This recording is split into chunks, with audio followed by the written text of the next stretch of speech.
김사장의 먹살 경제.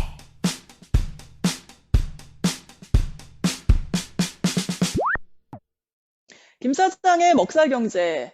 김 사장님, 오늘 준비하신 내용 뭔가요? 미주 동포들의 먹고 살기 위한 경제 이야기, 먹살 경제 시간입니다. 오늘 아리조나 피닉스의 미나님, 그리고 시애틀의 자, 오늘 같이 하고 계십니다. 혹시 우리 미나님, 태바님 경매 한번 해본 적이 있습니까? 한국에서든 미국에서든 아니면 온라인 경매라든가 이런 거. 아니요, 저는 한 번도 안 해봤어요. 네, 저도 안 해봤습니다. 예. 음. 뭐 그런 거 하는 사람이 이상한 사람이지 뭐. 웬만한 사람 별로 안 해봤을 거예요. 돈이 없어서 못해. 예. 아니 뭐 돈이 없어서 경매하는 사람도 많아요. 그냥 정상적인 물건을 못 사기 때문에 그래요? 경매장 찾는 사람도 네. 많은데 그만큼 우리 생활에 가깝지가 않아서 그래요. 경매한다는 것 자체가. 그냥 TV에서만 가게에서, 봤어요. 그렇죠. 가게에서 그냥 물건을 사거나 온라인에서 이렇게 클릭해서 사거나 뭐 이러는 것에 익숙하지. 경매는 사실은 저도 미국에 와서 해본 것 같아요. 처음으로. 오, 그래요? 예, 지난 토요일 저희 동네에 있는 경매장을 한번 찾아갔어요. 어머나. 예. 이 경매장은 저희가 살고 있는 곳이 약간 시골 지역이라서 이 라이브 스탁, 그러니까 가축을 위주로 하는 경매예요. 예, 그래서 농장에서 필요로 하는 여러 가지 그 뭐 농기구라든가 무슨 뭐 닭장, 염소집, 뭐 소, 말 키우는데 들어가는 도구 이런 것들을 가지고 와서 이제 경매에 붙이는 거죠. 그래서 그러니까 뭐 아주 소박한 경매네요. 예, 그렇지만 예. 가축도 많이 있어요.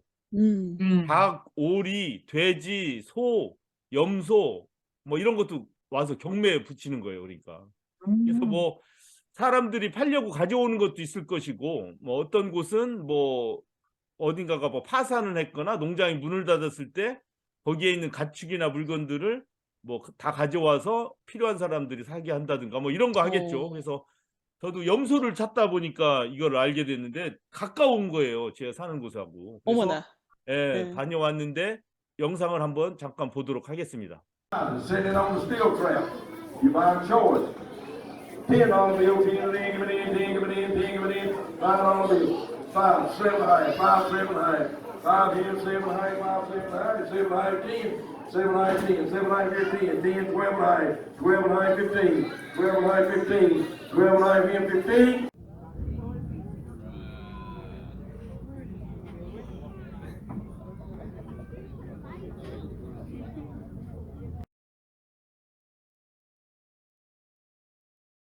근데 제가 저희 동네에서 24년을 살기 때문에 이 조그만 동네라 제가 이 동네 어디 가나 다 손님들이나 누구 아는 사람들이 다 있어요. 예를 들어 뭐 KFC 가면 거기에 뭐 반 이상은 알아요. 뭐 로스 가면 거기에 다 아는 사람들이 잔뜩 있어요. 아. 손님이든 일하는 사람이든. 네, 토박이지 뭐 완전. 예, 시골이라 그래요. 그리고 뭐 네. 운전하다가 가도 사거리 트래픽 이렇게 흐르면 빵빵하고 그래요. 다 아는 서로 아는 사람이고. 예. 한 3만 명 되는 그런 도시인데 그래도 가게를 하다 보니까 무슨 대단한 가게는 아니지만 오며 가며 만난 사람들이 이제 있죠. 그런데 이 경매장에는 저 처음 가본 건데 이런 경매장을 한 번도 못 본 사람들이에요. 도대체. 같은 분야가 아니라서 그런가 보다. 그래서 내가 생각을 해봤어요. 왜 이 사람들은 나 한 번도 못 봤지 지금까지. 대부분이 백인인데 다 캐모플라지 옷 있죠. 아시죠? 그 사냥꾼 옷. 네, 네네네. 그런 분들이에요? 그걸로 다 꼭 무슨 뭐 단체복 입은 것처럼 그렇게 다 입고 왔는데 너도나도 어머나. 다 그거 입고 온 사람들이 한 70~80%고 한 번도 못 본 사람들이에요. 그런데 가만히 생각해 보니까 이 사람들은 월마트라든가 이렇게 시장 상가 쪽에 안 나오는 사람들인 것라는 생각을 딱 했어요. 그래서 이게 이 사람들만의 상권이 따로 있었던 게 아닌가. 그리고 그러한 상권, 필요한 물건을 주고받는 공간이 바로 이 경매장, 억션하는 데라서 이런 사람들이 왔고 나는 하나도 그 사람들을 모르는구나. 이걸 딱 좀 감을 잡았죠. 예.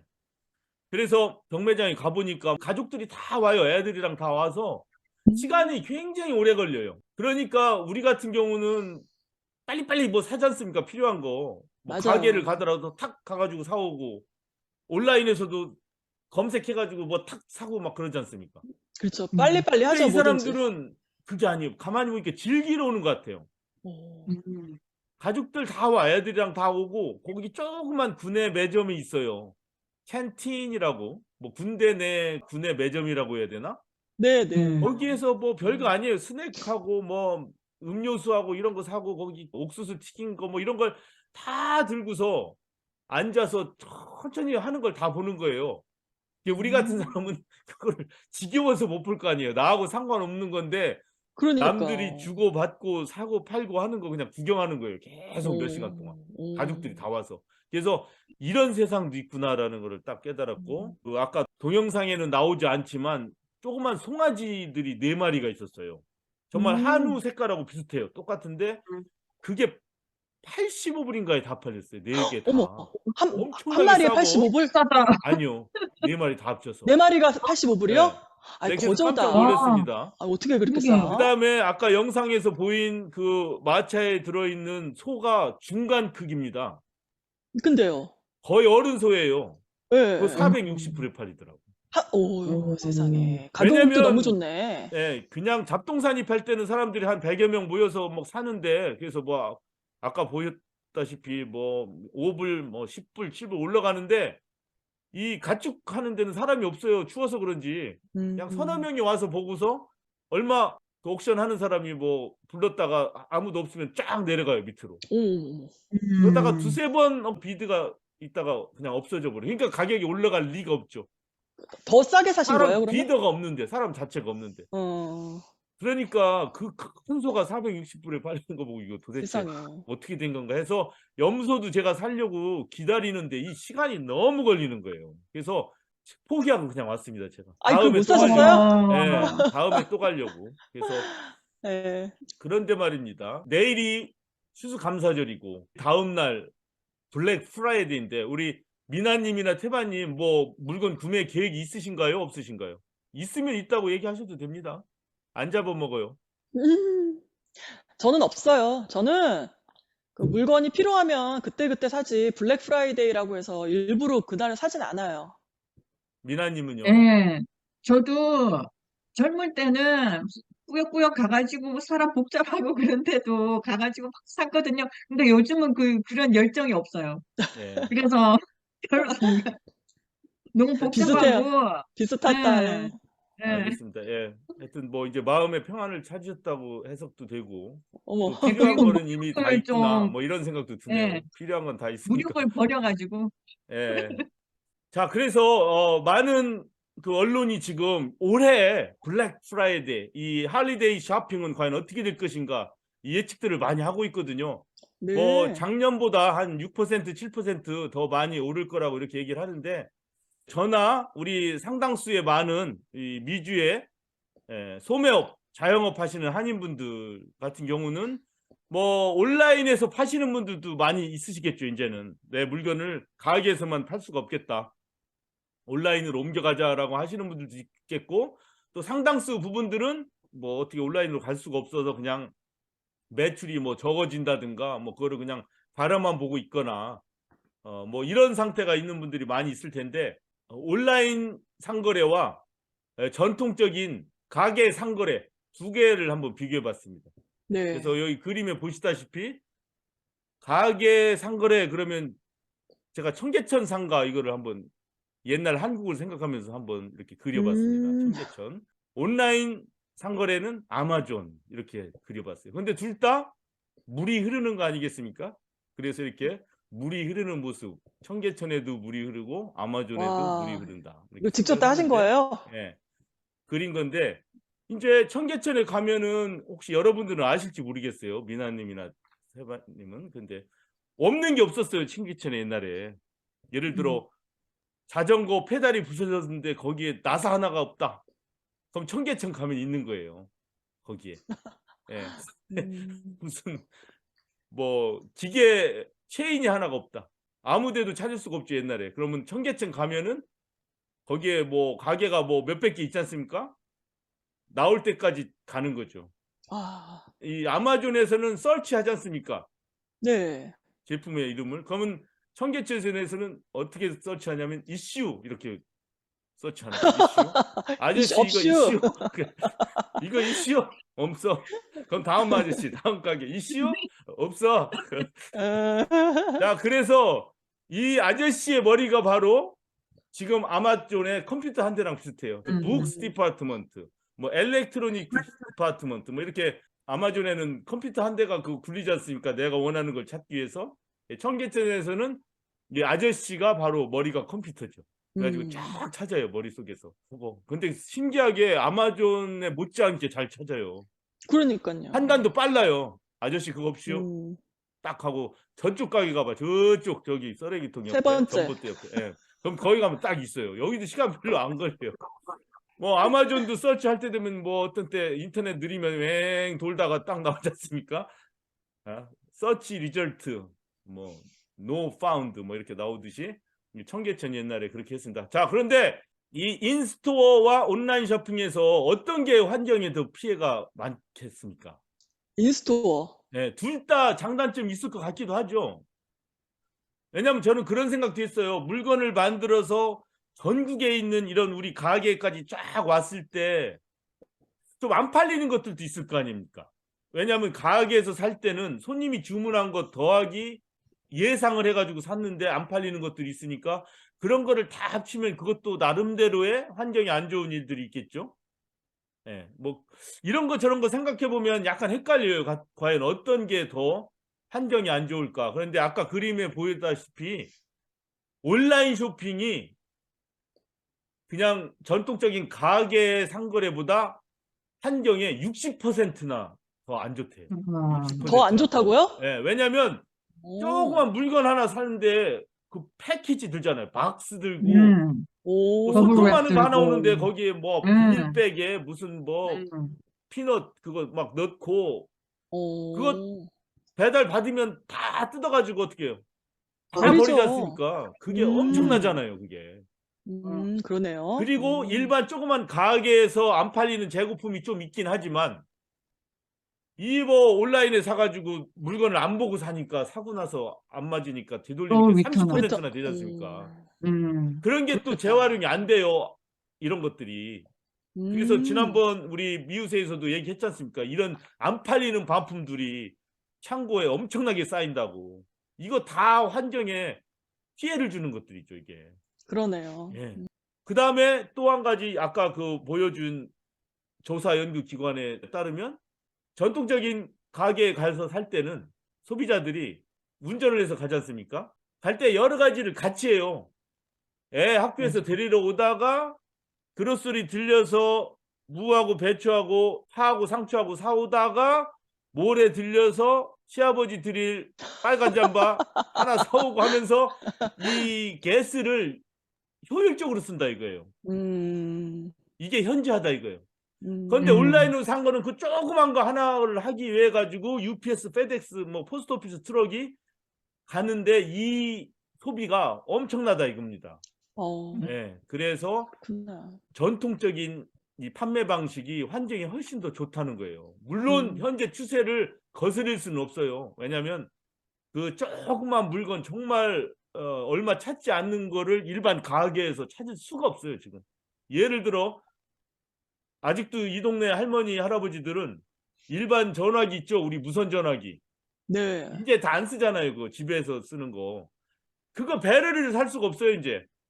그렇겠네요. 예, 누가 옛날에 쓰냐고. 라디오쉑에서 샀는데 라디오쉑이 없어졌지 않습니까? 그러니까. 근데 다 셀러폰 쓰는 게 아니거든요. 아직도 그거 들고서 쓰시는 할머니 할아버지들 많아요. 그러면 이제 배터리가 더 이상 생산 안 하니까 찾을 수가 없죠. 네. 그럼 가게로 와서 물어보는데 없다밖에 얘기를 못해요. 근데 그런 거는 이제 온라인으로 사야 되는데 정말 하여튼 오늘도 제가 UPS로부터 통보를 받았습니다. 내년도 UPS 각 서비스 있죠. 그라운드라든가 오버나잇이라든가 세컨데이라든가 가격이 올린다. 예, 7%씩 내년에 또 오른다. 지금도 엄청나게 올랐거든요. 작년, 재작년에 비해서. 그런데 맞아요. 2023년에 또 오른다 또 올라요. 이거예요. 아유, 어떡해. 그러면은 과연 온라인으로 우리가 사서 처음에는 뭐 그거 싸기도 하고 막 내가 원하는 것은 무엇이든지 받을 수 있고 막 프리 쇼핑 했는데 이렇게 운송비가 점점 기하급수적으로 증가를 할 때 과연 어떤 장점이 있을 것이며 계속적으로 이렇게 환경에 쓰레기가 엄청난 천문학적인 숫자의 쓰레기를 배출하고 있을 때 과연 어떻게 할 것인가 해서 바로 아까 제가 얘기한 옥션장이라든가 그렇죠? 그거 보면은 뭐 한 하루 만의 경험이긴 하지만 그 사람들의 슬로우한 상거래 패턴 즐기면서 시간은 죽이지만 남이 못 쓰는 물건을 그렇게 재미있는 방식으로 서로 주고받고 파는 거 아닙니까? 예, 그 물건들을. 그러네요. 그리고 또 플리마켓 있죠. 플리마켓도 마찬가지죠. 경매는 아니지만 자기가 필요 없는 물건들을 이렇게 사고. 그래서 이러한 옥션, 플리마켓, 뭐 원맨스 정크 이런 것도 있습니다. 페이스북에. 내가 사용하지 않는 걸 페이스북에 올려가지고 또 사기도 하고 그래요. 페이스북에서. 이러한 상거래 형태들에 대해서 눈여겨봐야 될 것 같고 우리 한인 자영업분들도 지금 온라인 매출이 증가하면서 우리 가게, 전통적인 가게 상거래가 줄어서 고민들을 많이 하실 텐데 그래도 이 온라인으로 도저히 되지 않는 일들을 찾아서 계속 해나가면 이 온라인에 문제들이 생기기 때문에 온라인 상거래에 또 어느 정도 선에서는 계속 이 전통적인 방식의 상거래가 계속 지속이 될 수 있고 거기에 우리가 좋은 착안을 하고 이 환경을 보호한다든가 사람의 처지를 잘 배려하는 그러한 어떤 물품들, 서비스들을 개발해서 운영을 해나간다면 얼마든지 좋은 전망이 있을 것 같다. 이런 얘기를 말씀을 드리고 싶습니다. 자, 그리고 오늘 잡 가이드 USA의 해만 대표님 나오셨습니다. 취업 정보 사이트 운영하고 계시면서 이 사람이 필요한 업체들의 구인 정보 올리고 또 좋은 일자리를 찾는 구직자들한테 정보를 드리고 또 헤드헌팅도 합니다. 또 좀 전문적인 일들을 하시는 분들을 이렇게 접촉해서 필요로 하는 대기업 또 특수한 기업에 소개시켜주는 그런 일들을 하는데 앞으로 미우새에 나오셔서 가끔 이 좀 흥미로운 취업 정보나 흥미로운 일자리 이런 것들을 한번 소개해 드리도록 하겠습니다. 오늘 첫 시간인데 취업 정보 얘기 한번 부탁드립니다. 네, 안녕하세요. 반갑습니다. 안녕하세요. 예, 반갑습니다. 아무튼 저는 우리 NC 김 사장님하고 오랫동안 친분을 맺었던 분으로서 미우새에 또 같이 참여하게 돼서 반갑습니다. 예.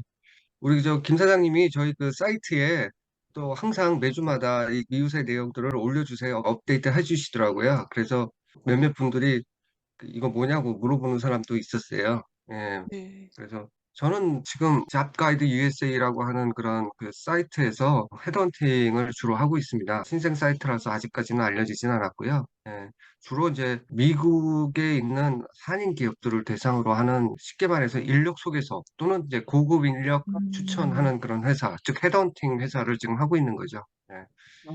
근데 저도 이걸 하면서 놀랐는데 물론 한국에서도 지금 헤드헌팅을 하긴 했었지만 우리 한국의 경제력이 많이 상승한 거를 볼 수 있었어요. 왜냐하면 미주에 진출한 한인 기업의 수가 얼마나 될 것 같습니까?